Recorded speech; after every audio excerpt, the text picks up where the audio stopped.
And so please join me in this wonderful transcendental journey across the ocean of the unlimited pastimes of the Supreme Lord. So we'll start with prayers. Om Namo Bhagavate Vasudevaya. Om Namo Bhagavate Vasudevaya. Om Namo Bhagavate Vasudevaya. Om Namo Bhagavate Vasudevaya. Om Namo Bhagavate Vasudevaya. Om Namo Bhagavate Vasudevaya. Narayanam Namaskritya. Narayanam Namaskritya. Naram Chaiva Narottamam. Naram Chaiva Narottamam. Devim Saraswatim Vyasam. Devim Saraswatim Vyasam. Tato Jayamudirayet. Tato Jayamudirayet. Nashtaprayeshu Abhadreshu. Nashtaprayeshu Abhadreshu. Nityam Bhagavata Sevaya. Nityam Bhagavata Sevaya. Bhagavati Uttama Shloke. Bhagavati Uttama Shloke. Bhaktir Bhavati Naishtiki. Bhaktir Bhavati Naishtiki. Hare Krishna. So we have been recollecting how Shukadeva Goswami introduced the topic of the appearance and the wonderful transcendental pastimes of the Supreme Lord towards the end of the 9th canto and the beginning of the 10th canto of Śrīmad Bhagavatam, where Parikshit Maharaj was not satisfied with a cursory 2-verse coverage of the Supreme Lord's pastimes, when 9 cantos had already been spoken on so many wonderful activities of the Lord in various other appearances, as well as the wonderful pastimes of the famous and powerful pious kings. And many other such pastimes had been described by Shukadeva Goswami in detail to Parikshit Maharaj. And just when it was the time for the pastimes of Lord Krishna, Shukadeva Goswami covered it in just 2 verses. The complete appearance and the pastimes of the Supreme Lord had been covered. And Parikshit Maharaj asked for, no, I want complete detail. Please don't leave anything out. Even if I don't ask you any question, please answer all the questions that I have, plus the answer questions that I don't have also. So all of this was covered last time.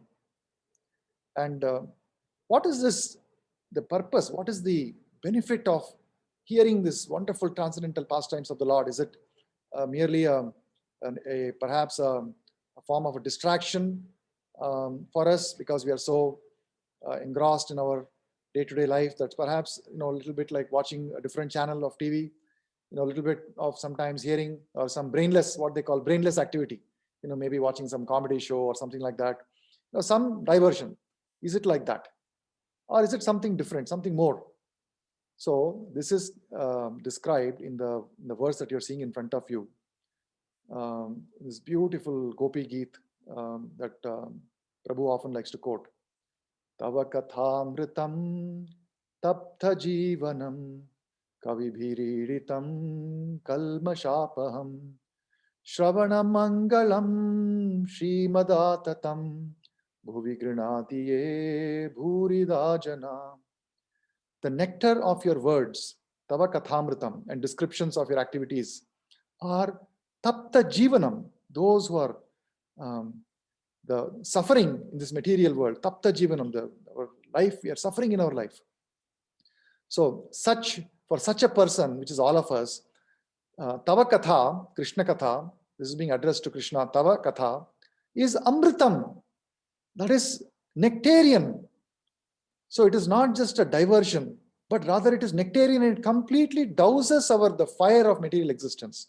Kavibhir, itam, kalmasha, āpaham. Kalmasha, all the sins that we have accumulated over millions of lifetime are completely mitigated. These narrations transmitted by kavibhir. So these narrations, when they are transmitted by the kavi, that is like when we hear from the bona fide spiritual master like Srila Prabhupada, by reading his books, by going through purports of wonderful transcendental purports to the Śrīmad Bhagavatam, then what happens? All the accumulated sins from previous many lifetimes, they all get mitigated. And they bestow good fortune upon whoever hears them. Śravan a-mańgalam. Whoever hears them, it's complete good fortune.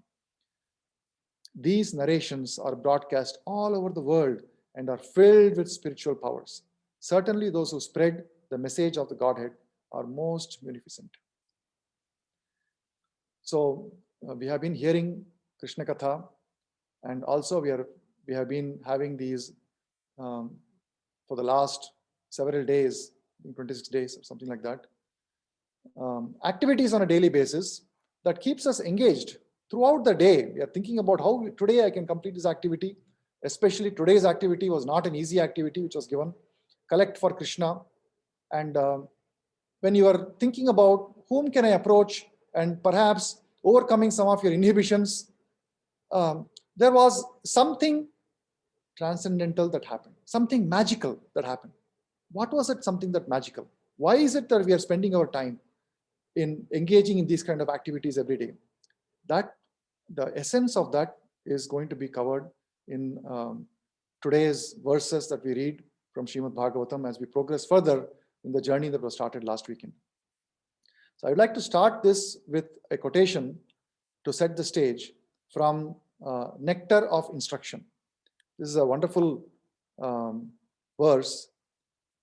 Tannama rupa charitadi sukirtananu smrityor kramena rasana manasi niyojya tishtan vraje tadanuragi jananugami kalam nayeda kilam iti upadesha saram. This is Upadesha Saram, Nectar of Instruction. There are several texts in this book called Nectar of Instruction. If you have not read it, I would urge you to read this book.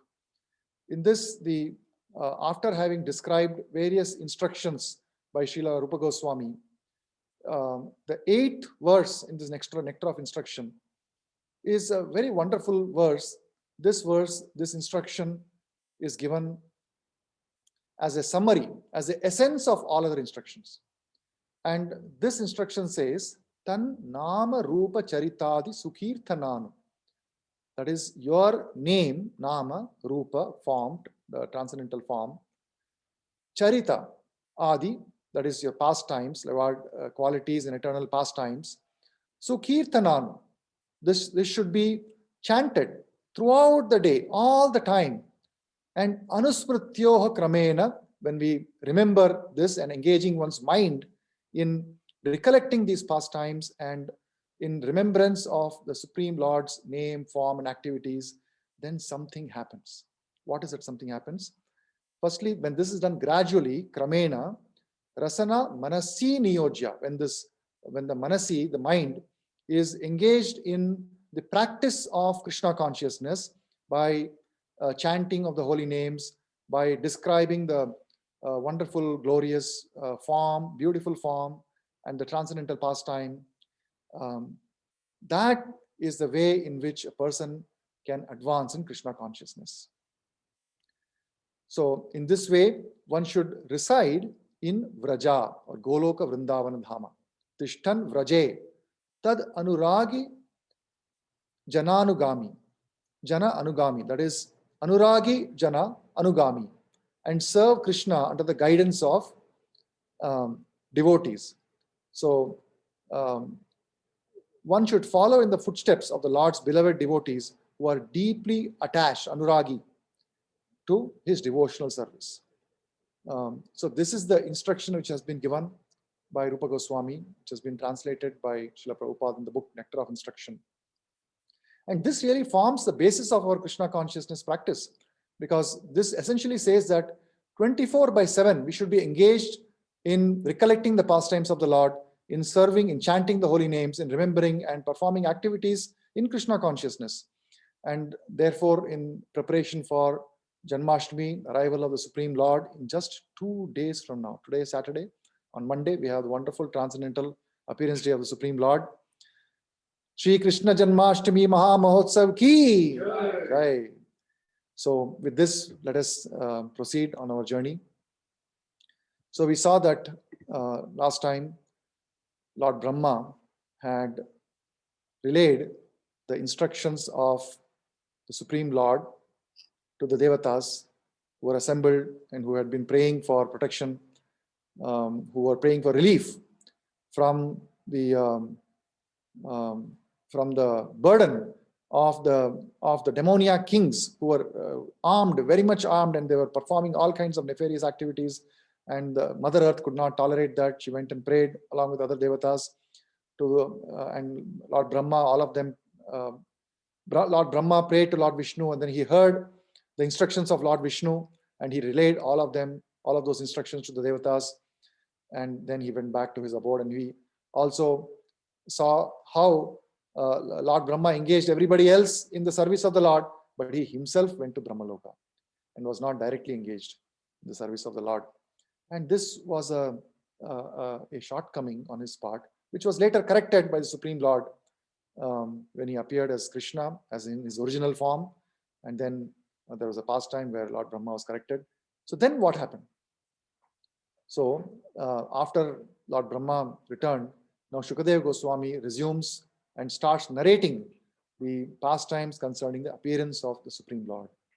So he starts off by saying that once upon a time, as many other recollections of historical narrations, they start, he says, once upon a time, there was a king by the name Surasena. And this king, what he did was, he made Mathura his home. Mathura is, so Surasena was a king in the Yadu dynasty, a very famous, illustrious king. And he could have made any other city his capital. But he chose Mathura as the capital. And we see interestingly in this verse that we are just looking at right now, Tishtan Rajetad Anuragi. There's a direct instruction by Rupa Goswami. And of course, Rupa Goswami appeared 500 years back as a disciple of Sri Chaitanya Mahaprabhu. But Mathura has a special transcendental place from time immemorial. It has a very rich history. And there is a verse in Bhagavatam that says, that is where Shukadeva Goswami is describing this residence of Shurasena. Rajadhani tata shabhut sarva yadava bhubujam mathura bhagavan yatra nityam sannihito harihi.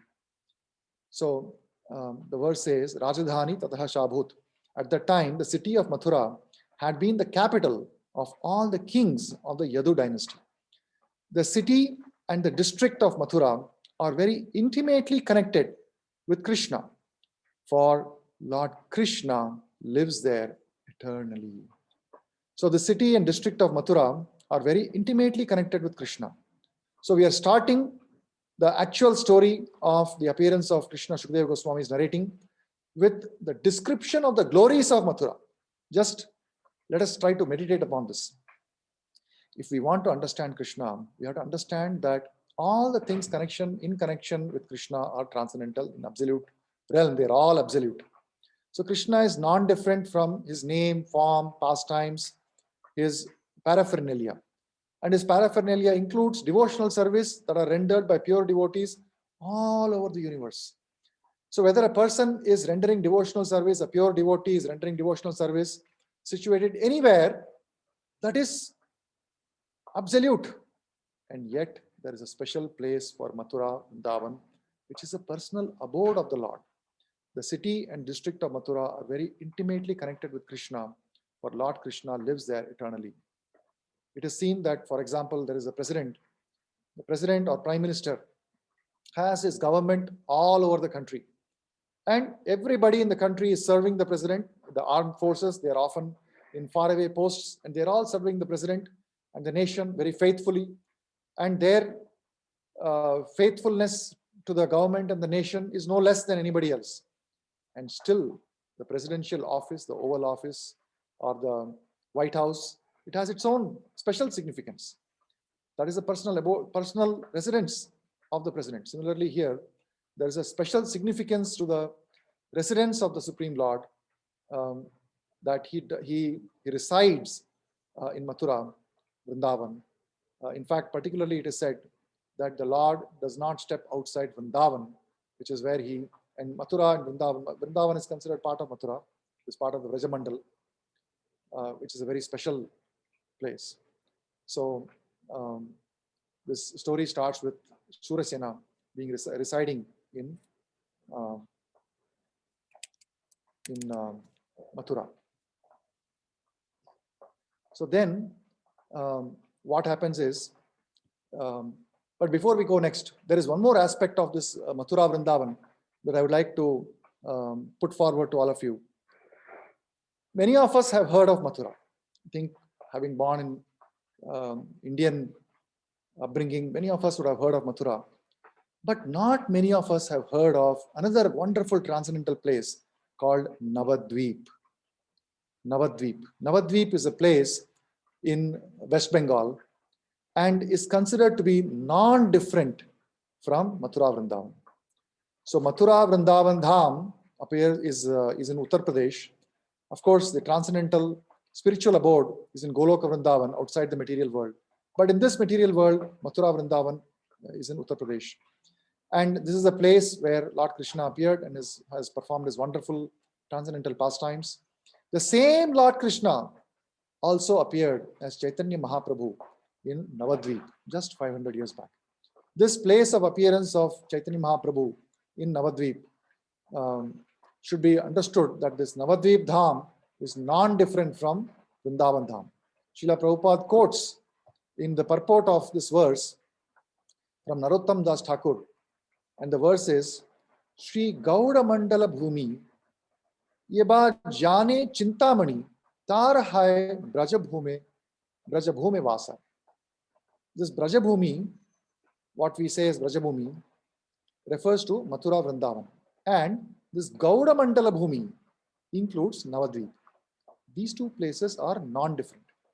Therefore, anyone living in Navadvip Dham, knowing that Krishna and Chaitanya Mahaprabhu to be the same personality, lives in Brajabhumi, Mathura Vrindavan. So anyone who lives in Navadvip Dham, who understands that Navadvip Dham is non-different from Mathura, because Chaitanya Mahaprabhu is in fact the same person as Krishna. Such a person is actually living in Mathura Vrindavan. So what happened is that after Surasena, in that dynasty, there was Vasudeva. So Vasudeva, and subsequently he married many other wives, as it was the custom at the time. Kshatriyas married many of these wives. One of them was Devaki.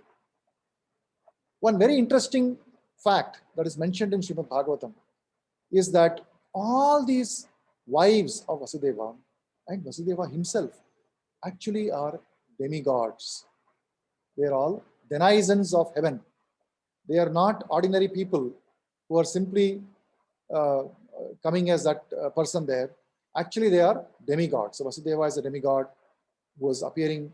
And this is as per Brahma's instructions to the Devata, what we heard last time, that all the Devatas, they should appear on earth in various roles and assist the Supreme Lord in his pastimes as he appears very soon.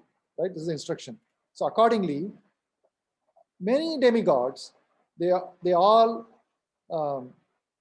appeared on earth as members of the Yadu dynasty. So, and all these demigods were headed by Vasudeva and Devaki. So they were not ordinary, even they were not just ordinary demigods also. They were heading all the demigods who had appeared to assist the Supreme Lord in his pastimes. So after Vasudeva had just married Devaki, he mounted on his chariot and he was going to take his newly married wife on the chariot. So he boarded the chariot. Devaki also boarded the chariot. Both are seated on the chariot.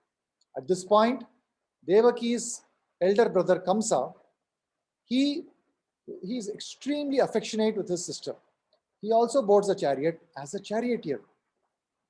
Just to please his sister Devaki, he also boards the chariot and becomes a charioteer. So even in those days, there was a custom that when husband and wife is married, the brother-in-law, the brother of the wife will accompany the newly married wife to the husband's house. And there is a change of family happening for the wife. So the brother-in-law, out of his affection for his sister, would accompany the procession. So in this case, Kamsa is of course the king, very rich person. He is a prince there, and his father Ugrasena is the king, and he accompanies his sister Devaki by becoming the charioteer. So at that time, it is described how Ugrasena has has in the procession, he has given so many hundreds of elephants, all decorated with golden garlands. Here, even one small golden earring now cannot afford. Golden ring, golden earring. If one ornament of gold also, if somebody is wearing, immediately people will question, are you crazy? No, are you really mad? Like this gold, people will kill you for this. Why are you wearing? So at the time, there was so much opulence that there were several hundred elephants were given, and they were all garlanded with gold. Golden garlands were given. And there were several hundreds of chariots also, golden chariots not made of metal, not brass or something like that, not cast iron. These chariots themselves were made of gold. So like this, there was a very big procession that was coming, and Kamsa boards that and becomes a charioteer. So then, as he was about to start, there was a tumultuous blowing of all the conch shells and bugles and drums and kettle drums for marking the auspicious departure of that procession. And just at the time, there is a celestial announcement that happens. The celestial announcement is an announcement that is happening without any face or any form. Nobody can see anything, but Kamsa can hear this voice. And the celestial sound is chastises him. He says, "You fool, the very woman, the very girl that you are taking with you in your chariot, the 8th child of this woman will be the cause of your death." So there is such a announcement that happens. The specific word that is used is garbha. Garbha has got two meanings. Prabhupada mentions in the purport. One means embryo, and another meaning is child. It does not say whether the 8th child will be a boy or a girl. So as soon as Kamsa heard that, he was completely agitated. He was completely wild. He became very angry. And he immediately, just his most affectionate sister, that he was personally going to drive to her in-laws' place, he immediately catches hold of her hair with his left hand, and then with his right hand, he draws his sword and he's about to behead her. So just see his demoniac tendency, that the moment there is a slight danger to his life, not that Devaki has given birth to any children, and those children, who knows, when they become older, then they will come and attack. That is 8th child.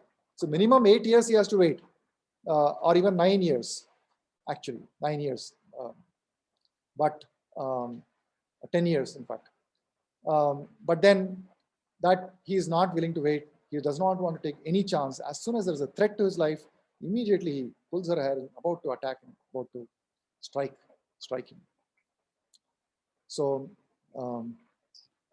seeing this, Vasudeva, who's seated next to Devaki, they just got married. He's shocked by his behavior. But of course, Kamsa was very, very cruel, and he was infamous within the dynasty.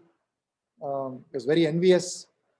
But then Vasudeva is the exact opposite of that. He's very calm, is a divine nature, and he stops Kamsa and he tries to pacify him. So what does he exactly say? Let us see. So Vasudeva starts saying, Shri Vasudeva Uvacha Shlaghaniya Gunashurair Bhavan Bhojaya Yashaksharaha Sakatham Bhaginim Hanyat Striyam Udvah Parvani. When Vasudeva starts to speak, there are about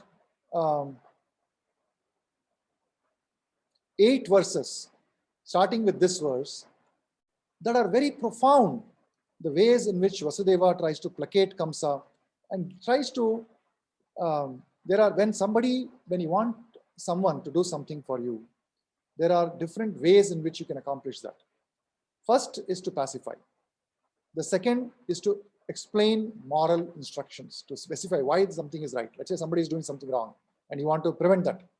Then in the Shastras it is given, Shama, Sama, Bheda, Nyaya. Sama Bheda, Nyaya or some other thing. I think the third one is, I'm not sure what it is. Fourth is danda. Mana. Is it giving some respect like that? Not quite sure. Sama, mana, bheda, danda, I think. Sama, mana, bheda, danda, if I'm not mistaken. Or ma.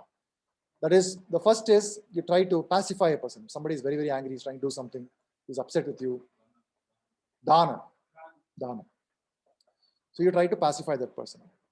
Then, if the person doesn't agree, you try to tell him that no, this is the right thing to do. What you're doing is wrong.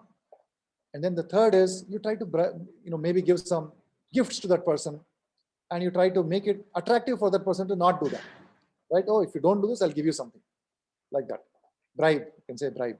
Or a exchange of some kind of a business exchange can be done, a settlement can be done. That is the third. And if then also a person does not agree, then danda, or punishing. These are the 4 principles that are often used to get accomplish some result that you want. So Vasudeva, so in this 8 verses, Vasudeva explains some very profound truths. Starts off with placating, sama, and then goes on to bheda, or explaining the truths of why this is the wrong thing to do. So let us go a little deeper into this and take a look at these wonderful philosophical truths that are spoken by Vasudeva. So Vasudeva first of all says that my dear brother-in-law Kamsa, Shlaghaniya, Gunaha Shurair, Bhavan Bhoja Yashaksharaha, you are the pride of the family. So he's trying to drum him up. Bhavan Bhoja Yashaksharaha. So Katham Bhaginim Hanyat, why are such a qualified, why such a great person?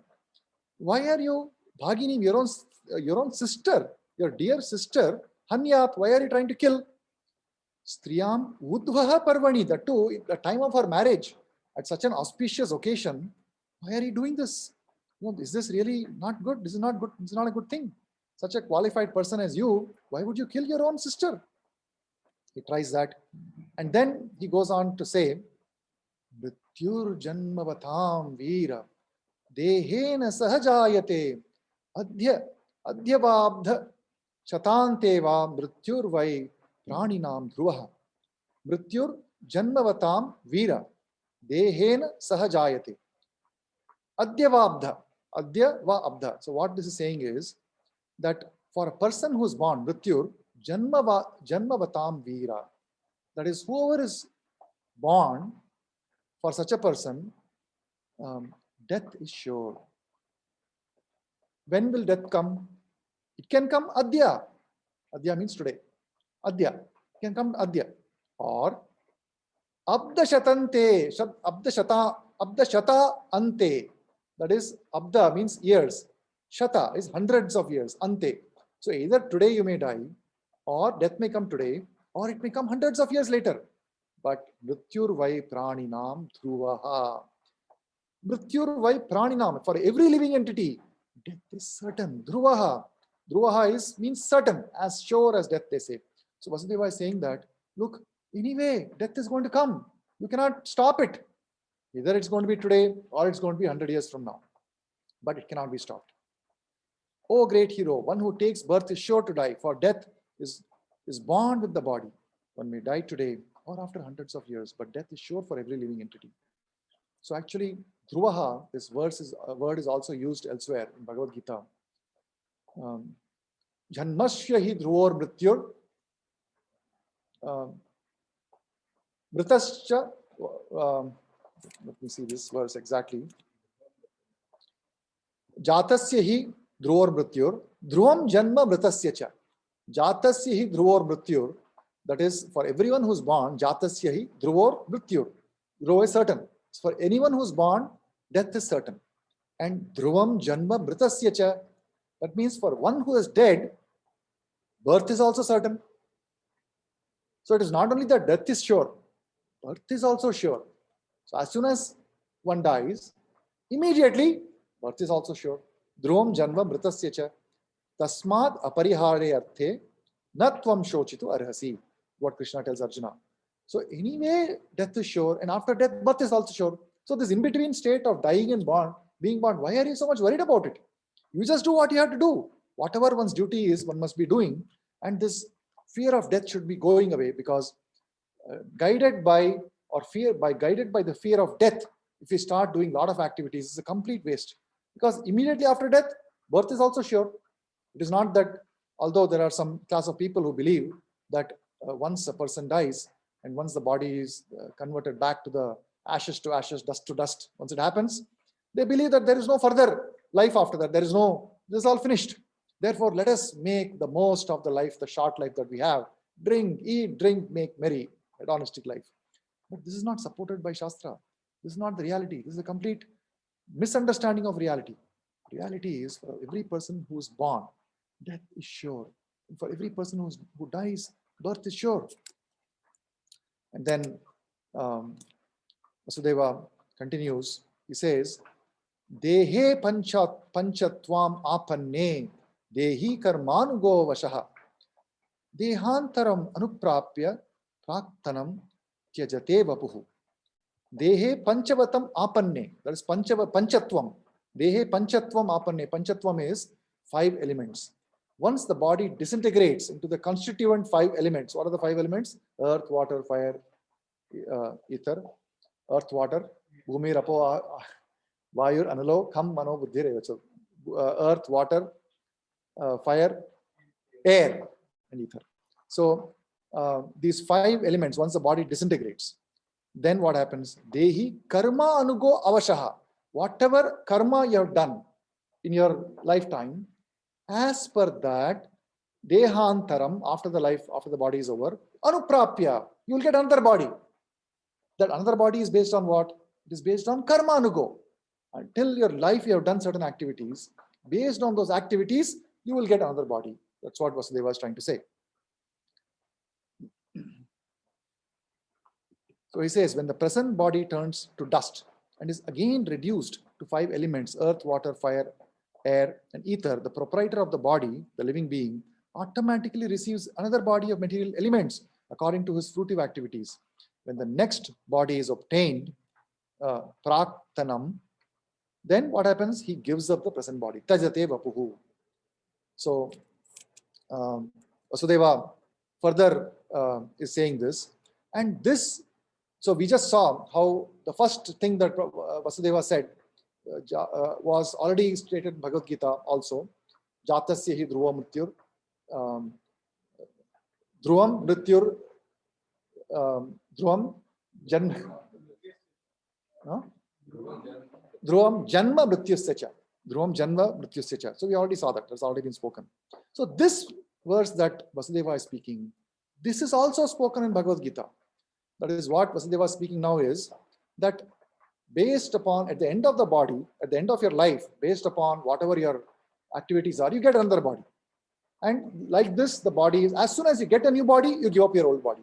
So this concept of accepting a new body and giving up an older body has already been spoken in Bhagavad Gita. In 2 places it is said. First, dehinosmin yatha dehe kaumaram yavanam jara tatha dehantara praptir dhirasthatranam muhyati. Because here the word dehantara is coming, which is there in the current verse that Vasudeva has said. That dehantara, that is after the body is given, after the deha is given up, dehantara tatha dehantara praptir dhirasthatranam muhyati. And then Krishna also says, vasamsi jirnani yatha vihaya. That is, as one gives up the old dress and takes up new dress. Similarly, when this body is no longer fit, we give up this body and take up a new body. So it's very interesting to see how the line of reasoning and the moral instructions that are given by Vasudeva are very closely mirroring the instructions that are given at the very beginning of Bhagavad Gita by Krishna to Arjuna. And at this time, this instructions are given by Krishna to Arjuna is happening in the 2nd chapter, almost immediately after Arjuna has surrendered to Krishna. He says, Shadimam Tvam Papannam. He is extremely confused, completely bewildered, and he has lost his composure. At that point, Krishna is giving him these instructions. These form the real basis, the fundamentals of the spiritual life, understanding of one's true position. So Vasudeva is trying to remind Kamsa of these basic truths of life, of how death is inevitable. Don't try to kill. You're such an illustrious person and you're ruining your entire reputation simply by killing your sister on the day of her wedding. And anyway, no, if not today, 100 years from now, your body will anyway perish. So why are you taking this risk for that? And then he says, any case, at the time of death, you accept a new body. And the kind of body that you get is determined by the kind of activities you perform in your current life. So there is, Prabhupada says in the purport that if you look at the way in which people lead their lives, they are not aware of this reality that's going to happen. So it is almost like a person that is falling from a cliff, that for the duration that you're falling, you're experiencing zero gravity and you're enjoying and you're thinking there's no problem. But then when you fall to the ground, that's when you actually feel the pain. So similarly, we lead our entire life thinking that the purpose of my life is to enjoy my senses. And all this accumulated karma that results in preparation of a new body, that results in even more suffering. So whatever suffering that we've had in this life, as if that is not enough, but all our activities are creating more and more suffering towards in our next life. And the more we entangle ourselves in these activities, we get more enmeshed in the influence, more under the influence of the modes of material nature, and then we are forced to take birth in lower species of life. So Prabhupada explains why there is such a wide varieties of species that we see around us. Yes, there may be some theory that certain individuals, scientists in the past have propounded, the theory of evolution, theory of Jean Lamarck's theory of use and disuse. Then there is a modified theory of neo-Darwinism. Like that, there are so many theories and modifications. But actually, if you see, Śrīmad Bhagavatam and Bhagavad Gita, they provide the real reason why we see such a wide varieties of species, 8.4 million species that we see. Karanam gunasangosya sadasadyoni janmasu. That is Karanam gunasangasya. Because of the association, because of the influence of the modes of material nature, sattva guna, tamoguna, and rajoguna, this is the reason why there is such a wide variety. So not knowing this, people undertake so many tamasic activities in their life, rajasic activities.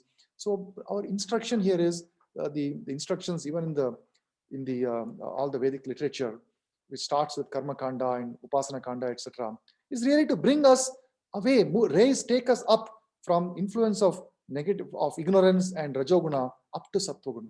But actually, the Bhagavata Dharma propounds that is not sufficient. Being in sattvaguna is not enough. You should come to Shuddha Sattva, which is really the platform of devotional service, and it's a transcendental platform.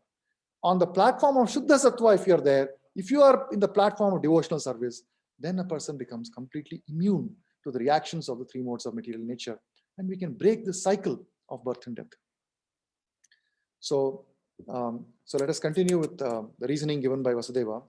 So Vasudeva further says, Vrajam Tishtan Padaikena Yathai Vaikena Gachati Yatha Trina Jalau Kaivam Dehi Karma Gatin Gataha. Vrajam Tishtan Padaikena. That is, just as a person who is standing and walking, what happens? Let's say you're standing and you want to take the next step and you're walking on a road. So what happens? You take one step out of the road and then you put one step forward. So for a period of time, the step that was firmly fixed on the ground, you have to let go of that. Unless you let go of that foot which is on the ground, there is no way you can put a step forward. So the moment you put one step forward, the back step is removed from the ground. Correct? And then now your balance is shifted to the step which is forward. Then what happens? Then you put the back step which is coming forward, it goes further forward. And now like this, one step at a time, you're going forward. This is the process of walking. Very basic example. But if you see, there is a very interesting lesson, even in a simple thing like walking. So when you're walking, just as when you're walking, you have to let go of the previous foot. And another example that Vasudeva gives, very interesting example. Yatha trina jalau kaivam. Trina is a worm, jalau kaivam, vegetable worm. A worm which is on a vegetable, sometimes it is seen that worm climbs on from a vegetable, it goes to the leaf. So sometimes when you look at a vegetable in the tree, there may be a worm on it. or you pluck the vegetable along with some leaf.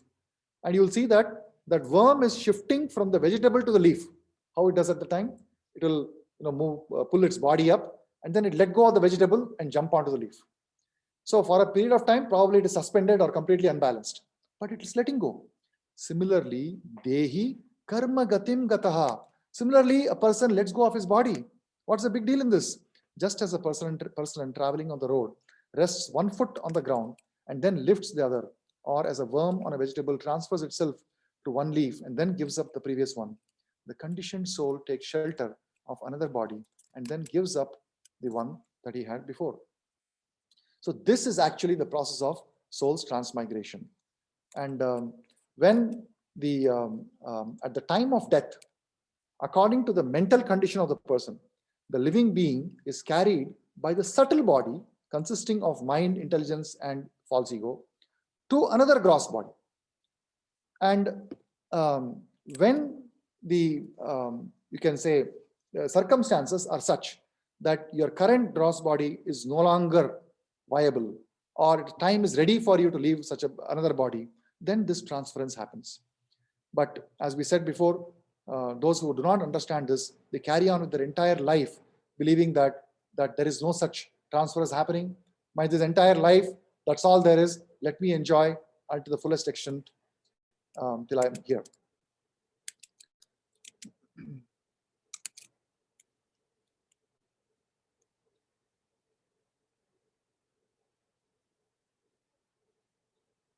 So if you see this this verse, when Vasudeva is speaking this verse, there's one very the purport of this, Prabhupada explains in a very wonderful way the progression in which one should understand the science of what is eternal and what is temporary, and a logical consequence of that to use that in engaging in devotional service. So let us just quickly look at the next verse, and that is even further explained in the next verse. Swapne yatha pashyati deham idrisham manorathena abhiniveshita chetanaha drishtashrutabhyam manasanuchintayan prapadyate tam tatkim apihi apasmritihi. It's a very, very interesting verse, a very important, very interesting concepts here. We may not actually, nobody would have expected that Vasudeva, we have all heard of a lot of great personalities, Suta Goswami, Shukadeva Goswami, a lot of interesting, very great personalities. But here we have Vasudeva, whom we often sometimes take for granted. All right, he took Krishna on his head on a basket and transferred, and after all the work of making the god sleep and Yamuna giving way, all of that was done by Krishna's Yogamaya. Vasudeva was simply carrying him. He did not do much. But actually, it is not like that. Vasudeva is a very exalted person. As we have already seen, he is the head of demigods in this mission. But also that he himself is on Vasudeva platform or a Brahma Bhuta platform. He is on Shuddha Sattva, completely uncontaminated from the modes of material nature. And his words are very much worth understanding and deliberating upon. So here he is giving more examples to Kamsa, because Kamsa is in a very disturbed state. So he's trying to give very simple examples that you can relate to. Swapne yatha pashyati deham idrisham, just as when we are sleeping and we are dreaming. In our dream, we see a different kind of body. How is that body formed in the dream? Let us say in the dream, we see that suddenly we are flying. Or in the dream, we may see that we are falling from a mountain and yet we land very softly. Or we may see that we are maybe something else, whatever maybe one's concoction, it appears in the dream. So how is that dream body obtained? That is the next line. Manoratha abhiniveshitah chetanaha. By contemplating, by thinking, feeling and willing on certain kind of body, what happens? That body manifests in the dream. So simply by contemplating and meditating on something and thinking, feeling and willing, all these are involved. It is not just sitting in a place and thinking. It's not just thinking alone. Just note, Prabhupada has translated this thinking, willing and feeling, chetanaha, the word chetanaha. It is the complete set of activities that arise from a state of mind. So when we contemplate on something, automatically we get attached to that, and then we start performing activities in relation to that. So then as we contemplate more and more on that, and like this, we have got hundreds and thousands of desires and plans and projects going on in our head, and we are contemplating in parallel on all these different things, not just in this life, but from billions of lifetimes in the past. All those desires and plans, they're all sitting in a latent way within our mind. And when we are sleeping, all these desires, they suddenly manifest in the dream. And many times they will be manifesting in contradictory ways. That's why we feel sometimes that dreams are very absurd, right? You will have things which normally in real life cannot happen, but in dream it will happen. Contradictory, weird things which are impossible in normal life, they all happen in the dream. So just as the dreams are made up of all these concocted ideas that are moving around in our head. Drishtra shrutabhyam manasa anuchintayan prapadyate tatkim apihi apasmritaha.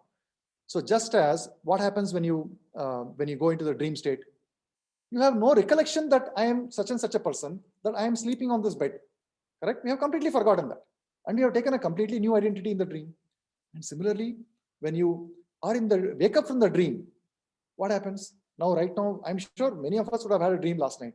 Can anybody remember what was the dream? We cannot remember.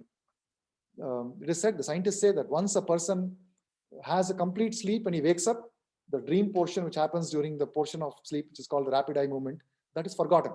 This is a scientific fact that many people have researched and found out. But if you wake up somebody during the rapid eye movement stage, they might remember immediately. That too, within 1 hour, they'll forget. So this apasmritihi, or forgetting of oneself, apasmritihi means forgetting of our true identity. So the real meaning of apasmritihi is we have forgotten who we are. We have forgotten our true spiritual identity.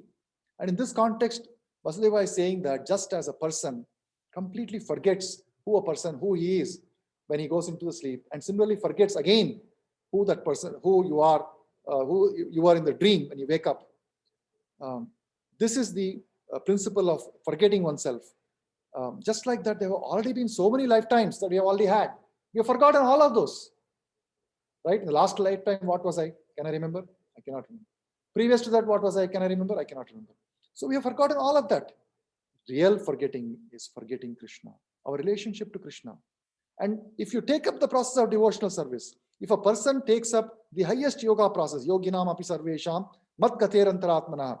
So this meditating or contemplating on something, if we transfer that from our normal objects of fruitive activities or material objects, if we transfer that to Krishna, yoginam api sarvesham mat gaterantaratmana, Shraddhavan bhajate yome yukta tamo same yukta tamo mataha. So if that attention, if that contemplation that we have on our material life, on material objects, material activities, if we were to transfer that to Krishna, then our complete apasmriti state will become smriti state. How it becomes smriti state? That is because Krishna is the controller of smriti. Matta smritir jnanam apohanam cha. So Krishna is actually in charge of our state of remembrance. Krishna is actually controlling our mind. He actually controls the mind. Why? Because mind is matter. Mind is subtle matter. Just as Paramatma, Krishna controls all kinds of matter. Even simply to lift my hand without Krishna's sanction, it cannot happen. To take one step forward without Krishna's sanction, it cannot happen. Then how is it that mind thinking alone can happen without Krishna's sanction? It's not like that. Mind also, Krishna can control, provided you allow him to control, provided you want him to control. So Krishna has created this mechanism so that we can remain in the apasmriti stage because that's what we wanted. We want to forget Krishna. But the moment we turn our attention to Krishna, then the apasmriti becomes smriti. Yam yam vapi sparan bhavam tyajanti ante kalevaram. Tam tam eva iti kaunteya sada tad bhava bhavitaha. That is, whatever state of mind one quits one's body. So whatever state of mind we remember while quitting one's body, yam yam vapi smaran bhavam tyajanti ante kalevaram. We quit our body. Tam tam eva iti kaunteya sada tadbhava bhavita. In that form, in that state, we get another body. So there is, this is the real process of transmigration of soul, the real process of evolution. According to our Shastra, it happens when a person is contemplating, meditating upon something very deeply, and then the combination of all the objects of meditation result in the body in the next life. And if that point, if we are practicing, if we are able to practice fixing of our attention on Krishna, then certainly at the end of the life, antakale cha mameva smaran muktva kalevaram ya prayati samadbhavam nasti atra samshaya. So if we remember Krishna at the time of quitting our body, antakale cha mam eva smaran muktva kalevaram, if we leave our body by remembering Krishna, then ya prayati sa madbhavam, Krishna guarantees we will attain to his nature. So his nature means we will attain personal association of the Lord. So here Vasudeva is saying, having experienced the situation by seeing or hearing about it, one contemplates and speculates about the situation, and thus one surrenders to it, not considering his present body. Similarly, by mental adjustments, one dreams at night of living under different circumstances in different bodies and forgets his actual position. Under the same process, one gives up the present body and accepts another body. So it's the same way. So just as we are, it appears to be very fundamental, but it is worth, see, just let us consider that this is the 10th canto of Śrīmad Bhagavatam, and one of the last chapters of Śrīmad Bhagavatam that probably perhaps Prabhupada would have translated. And he was very aged at the time when he was translating this. But just see, if you read the purports of these verses, it's very, very clear how much Prabhupada is stressed on the very basic fundamental truths which are explained by Krishna in the 2nd chapter of Bhagavad Gita about the way in which the soul is different from the body, and the way in which the soul transfers to the next body and gives up the current body. And the reason why, because unless we meditate upon this basic truth, our activities are not going to be consistent with that. So even though we may theoretically understand it, but since we are not contemplating on it on a daily basis, therefore our actions are not consistent. This is the reason why it's taking us so long to progress in Krishna consciousness. So moving to this is a very interesting quote that I saw in this purport. The mind is a subtle substance in which the body is created, as we actually experience in our dreams and also when we are awake in contemplation. The mind is a subtle substance in which the body is created. Very profound quote. So mind, because it's not intuitive, you would not think that a subtle substance can give rise to a gross substance. Body is gross, made up of 5 elements. Mind is subtle. How is it that mind is giving rise to the body? So this is a very poetic and profound philosophical truth that Prabhupada has given here. The mind is a subtle substance in which the body is created. Why? Because the kind of the objects or the kind of body that we are contemplating in our mind and around which our activities are happening, that creates the next body. Based on that, we get the next body in our next life. So I know we are running a little short on time here, but let me just cover 1 or 2 more verses of Vasudeva in this section where he is explaining these deep, profound philosophical truths, and then we'll stop. Yato yato dhavati daiva choditam mano vikaratmakam āpapanchasu guneshu maya rachiteshu dehi asau prapadyamana saha tena jayate. Yato yato dhavati daiva choditam. That is,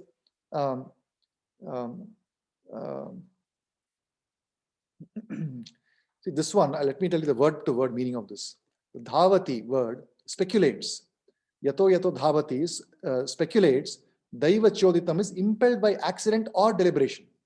So whatever be the state of thinking and feeling that we have, just like how we have discussed so far, thinking, feeling and willing of the mind, which is involved in fruitive activities, one receives a particular body based on that at the time of death. In other words, the body develops according to the activities of the mind. The changes of the body are due to the flickering nature of the mind, for otherwise the soul could remain in its original spiritual body. So this is a very another concept which has been introduced here, that the change of the body is due to the flickering nature of the mind. So the mind, we have heard many times before, it does two things, sankalpa and vikalpa, accepting and rejecting. So all the time it's accepting certain proposals and rejecting certain proposals. So the sankalpa and vikalpa, it results in the flickering state of the mind. So it's very difficult to predict, very difficult to control. So the constant spinning of the mind through this states of sankalpa and vikalpa of various objects of sense gratification, this spinning of the mind is what is actually causing the change of the body. Otherwise, our original position of the soul is to have an eternal, unchanging body, because it has been, we have also seen in second chapter how the soul is unchanging.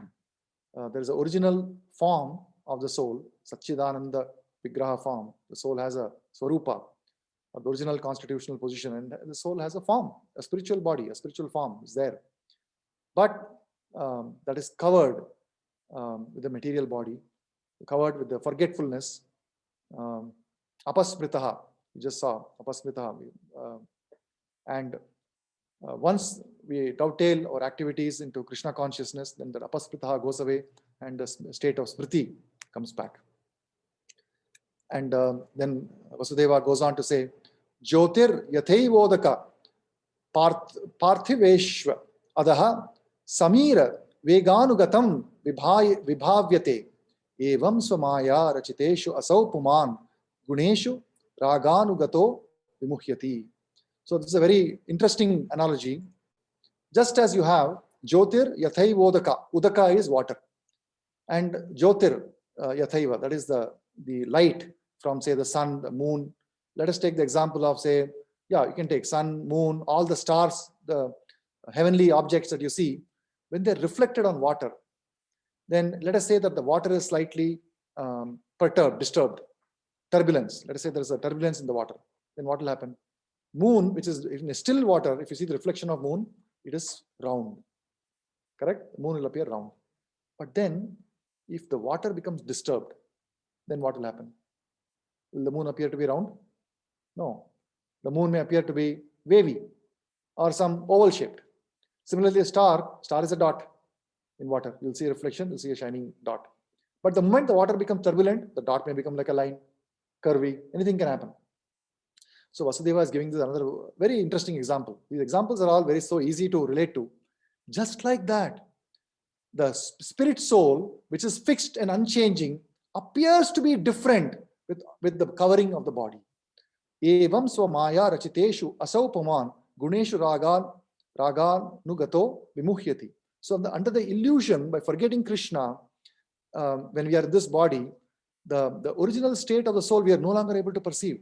We cannot see who we really are. Instead, we see varieties of living entities in front of us. Somebody appears to be a human, somebody appears to be a dog, something looks like a cow. So all these actually are spirit souls. Every living entity is a spirit soul. But to the illusioned eye, that is not visible. We see somebody as a friend. We see someone as an enemy. We see somebody as a good person, somebody as a bad person. So all these dualities are visible, just as, so he's giving this to Kamsa because Kamsa is thinking that Devaki is the cause of his death. He wants to eliminate, he wants to preserve. In our life also, we often have this kind of a situation. We see that sometimes that, oh, this person has said something, oh, this is the cause of my distress, let me eliminate that. Not by killing, of course, but through some various other mechanisms. But Vasudeva is saying here that actually that person is a spirit soul. What you are seeing is only the illusion covering. So with this, I know we are 2 minutes over. So with this purport, we'll perhaps pause here. So the translation says, when the luminaries in the sky, such as the moon, the sun, the stars, are reflected in the liquids like oil or water, they appear to be of different shapes, sometimes round, sometimes long, and so on, because of the movements of the wind. Similarly, when the living entity, the soul, is absorbed in materialistic thoughts, he accepts various manifestations as his own identity because of ignorance. In other words, one is bewildered by mental concoctions because of agitation from the material modes of nature. So like this, Vasudeva gives various arguments and reasons why Kamsa should not kill his sister. And but then Kamsa does not listen. And then eventually Vasudeva comes up with a different plan of how this can, Devaki's life can be saved. And think many of you know what that plan was. But to hear about that and many other pastimes of the Supreme Lord, of his appearance, pastimes of his appearance, you can tune in again, perhaps tomorrow. And I'll stop here, see if you have any questions or comments, and we can start with today's activity. Hare Krishna, Prabhuji. Hare Krishna, Prabhuji. I have one question, actually, a little bit perplexed about that. Like you said, in Bhagavad Gita also it's mentioned, like Krishna says that whatever state of mind of the person is there while dying, like for example, he's remembering Krishna, definitely he will attain to Krishna, right? He will go to Krishna. But how about demoniac people? Let's say one guy is a meat eater or maybe butcher, right? And he is worshipping Krishna, right? And during when he's dying and he's remembering Krishna, because of his past karmas, he should not go to Krishna, right? As you mentioned earlier, like is it like No, it depends on the quality with which you remember Krishna. The holy name is so powerful that there is not enough quantity of sin that you can commit that cannot be purified by Hare Krishna Mahamantra. Simply by chanting Hare Krishna, Krishna Krishna, Hare Hare, Hare Ram, Ram Ram, Hare Hare. One can be absolved of all sins. Sin is not even an important thing. That is why we should not discriminate when preaching the holy name. When we are trying to spread the holy name and trying to address people, do not be disturbed by their sinful activities. We are all in a sinful condition. Forgetting Krishna is sin. Simply. After that, it's just degrees of sin. So certainly the quality of depends upon the extent of surrender. If at the time of, at whatever time, a person surrenders to the Lord and takes the holy name of the Lord in offenselessly, then instantly he is delivered. This is what happened to Ajamila. He had been living a very sinful life. He had asked his own wife and children and parents all to vacate. And then he married that prostitute, had so many children, so much sinful activity he was living. But at the time of death, somehow because of pious past credit, which could have been done really in any other lifetime, there is no reason that it should have been only done in this life. It could have been any time. So Krishna is in charge of remembrance. You cannot predict, rather than trying to guess, okay, will this person remember Krishna or not? Will Krishna make him remember or not? We should not like that. Instead, we should focus on today, how can I help this person? Today he's eating meat, let's forget. But how can he come to Krishna consciousness today? Yeah.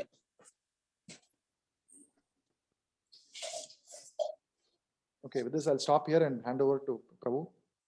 Take us forward in our journey, Janmashtami. Just one more day after this.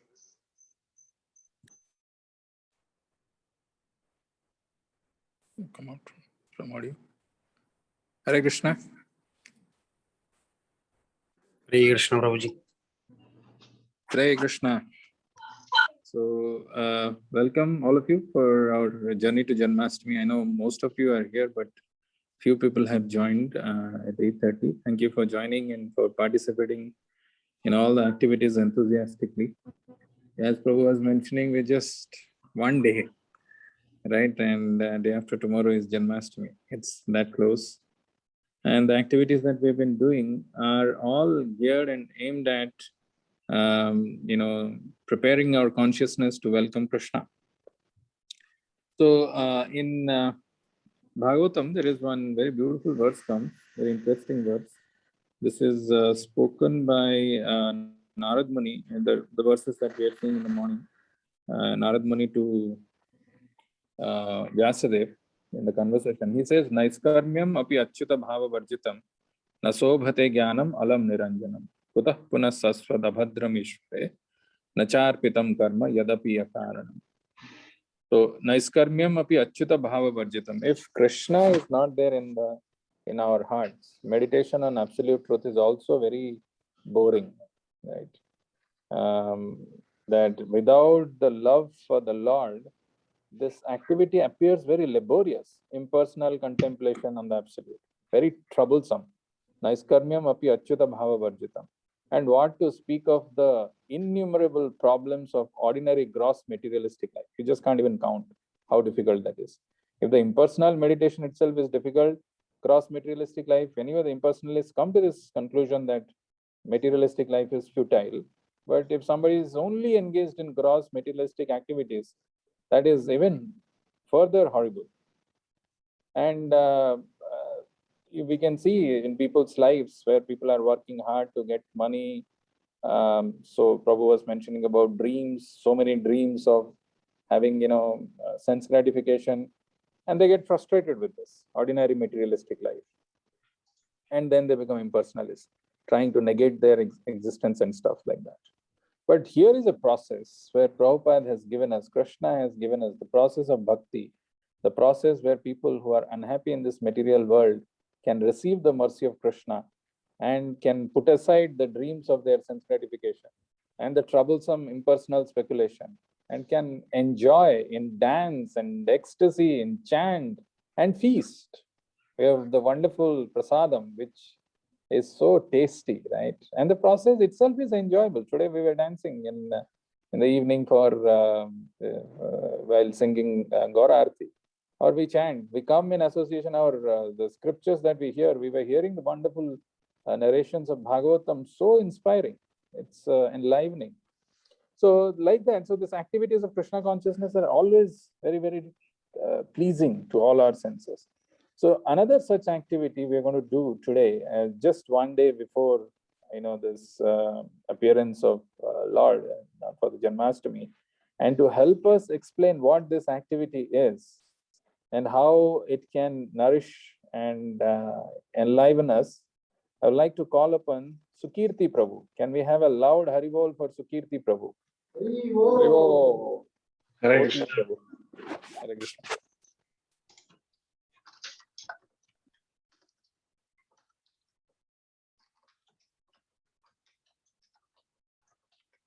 All right. Welcome, everybody. Hare Krishna. Are we ready or what? Yes, we are. What are we ready for? To welcome Lord. Are we really welcoming Lord? And how are we going to do that? The Supreme Person. Supreme Person, right? Yes, that's what we should be ready for, right? So before I start my presentation, let me